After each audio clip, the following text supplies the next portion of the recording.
Yo, what's going on, guys? ChaseTheBro here, and today we're going to be talking about my invasion build.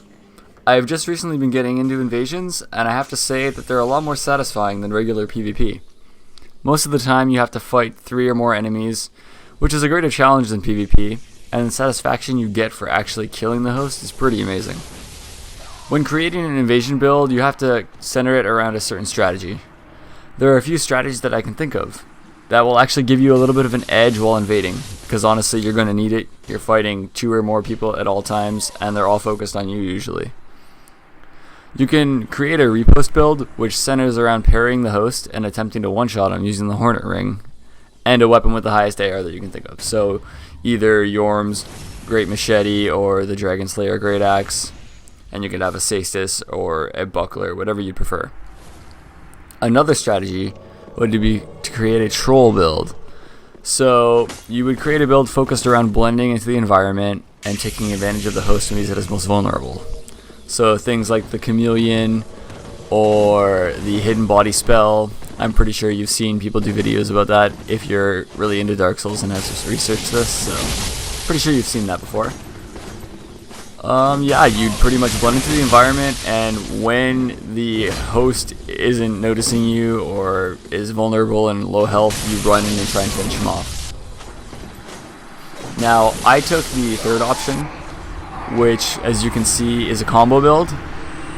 The build itself is a Dexterity Faith build, and the focus strategy is to buff your weapon with Lightning Blade or Dark Moon Blade, and try to combo the R1 or L1 into the weapon art. It deals a great amount of damage, one-shotting a high percentage of phantoms, so any phantoms that have a regular health pool will die from this combo, and it almost one-shots hosts. Sometimes you can get lucky and the host will have a small health pool and it will finish him off, but most times it will leave him with a tiny bit of health, causing him to panic heal, and you can just punish him with the combo again and it will finish him off. So you'll be okay either way. Let's get into the actual stats of the build now, guys. Now, this build, I want you to understand, is mostly centered around the spell buff. So everything I did stat-wise was to try and optimize that. So I had 40 dexterity because the weapon I'm using is sharp and scales only off dex really. So I brought it to its soft cap, which is 40. And the 60 faith is to increase the spell buff of the Talisman, because that's really the only reason I'm even using faith. It's just to buff my weapon. And whatever points I had left over, I shoved in Vigor and Endurance. It's really up to you how you do that. I like having a higher health pool, so I suffered in the Endurance department, but I'm okay with that. You can spread it out however you like. You can have 30 Vigor, 26 Endurance, whatever you want. And you're going to need at least 10 Attunement, because you need your 1 Attunement slot. I'd recommend starting this build with the Mercenary class. It has high dexterity to begin with, as well as a pretty decent mana pool. It starts with 12 attunements, so you're good right there. And it has the least amount of points wasted in luck, strength, and vitality, which you really don't need at all for this build. So you can start with whatever you want. It'll still work, but if you're trying to optimize it for PvP or invasions like I am, you're going to want to start with the Mercenary class. It's definitely the best choice. Moving on to my inventory, I use the Sharp Sellsword Twin Blades, because they scale great with dexterity once they're sharpened, and they have a pretty decent AR, and my build is pretty much centered around their weapon art, so I can't escape using them. As for what else I carry, I keep a simple Cestus on me, just because sometimes I parry, and it also builds my mana pool, so it's a win-win. You're going to need a Talisman. I suggest using the Saint's Talisman or the Yorshka Talisman. Both of them have a high spell buff, and they get the buff off fairly quickly. I don't know if there's a better Talisman. Those are the 2 that I've just noticed are pretty good for this build. As for my armor, I really wear whatever looks cool.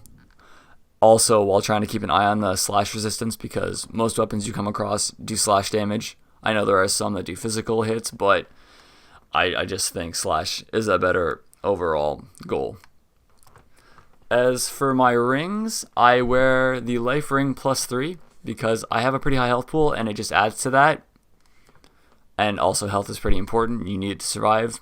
I wear the Lingering Dragon Crest Ring +2 because I want my spell buff to last as long as it possibly can, seeing as it's really my main weapon. It needs to be on. I wear the Ring of Favor +2 because it's a staple to me. It's a ring you always need. It's the best ring. And I wear the Chloranthy ring +2 because I have a tiny stamina pool and I want it to rebuild as fast as it possibly can. You need stamina, it's important, and I had to suffer in that department, but I can make up for it with this ring. So I think it'll be okay. But yeah, guys, that's pretty much my build. I think I covered everything.